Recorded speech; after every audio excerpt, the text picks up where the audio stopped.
Halo guys, ketemu lagi dengan aku Aulia ya dan tetap di channel Mistis.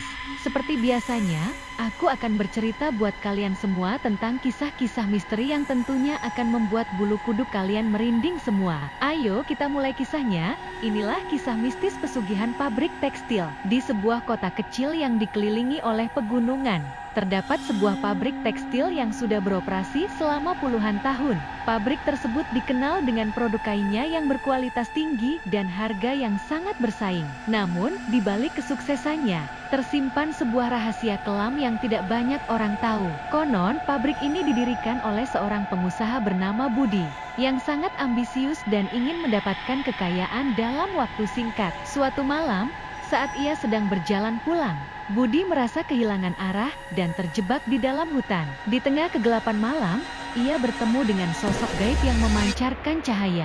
Sosok itu mengaku sebagai Nyai Roro Kidul, Ratu Laut yang legendaris.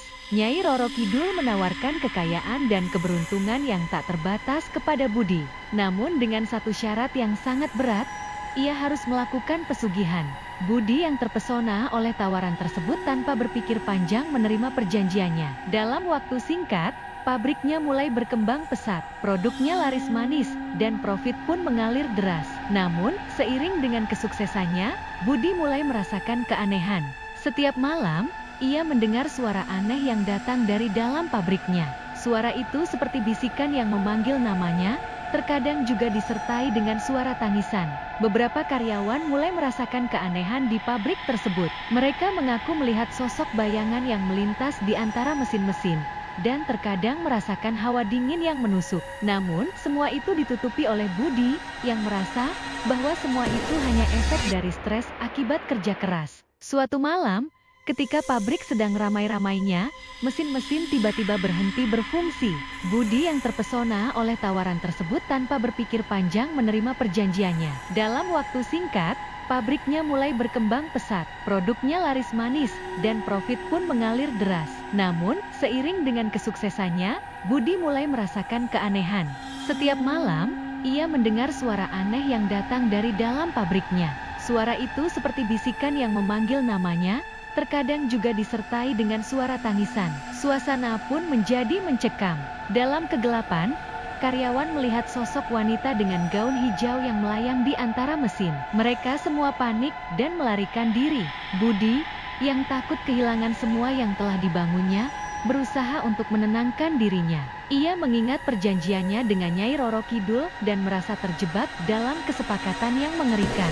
Setelah malam itu, kejadian aneh semakin sering terjadi. Karyawan satu persatu mengundurkan diri, dan bisnis Budi mulai merosot. Ia menyadari bahwa kekayaan yang ia peroleh tidak sebanding dengan pengorbanan yang harus ia bayar. Ketika melihat karyawannya yang tersisa, Budi bertekad untuk mengakhiri pesugihan tersebut. Ia pun mencari cara untuk mengembalikan semua yang telah diambil.